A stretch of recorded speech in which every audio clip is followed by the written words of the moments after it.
وایي چې یوه ورځ یوه میرمن له خپل خاوند سره ډوډۍ خوړلو ته ناسته وه. سورکړی چرګ یې تیار کړی و. یو فقیر راغی او د دوی دروازه یې وټکوله.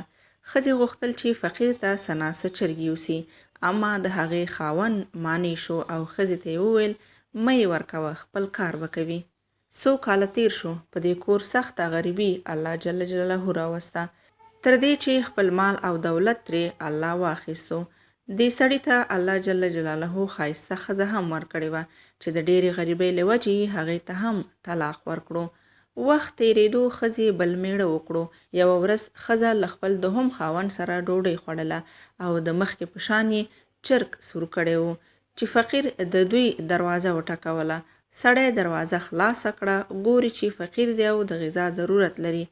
سړی کور ته راغی او میرمنې ته یې وویل چې دا ټول چرګ فقیر ته ورکړه.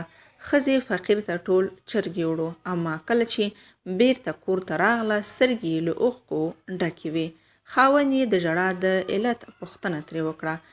میرمنې یې ورته وویل کوم فقیر چې په دروازه کې ولاړ دی هغه زما پخوانی خاوند دی.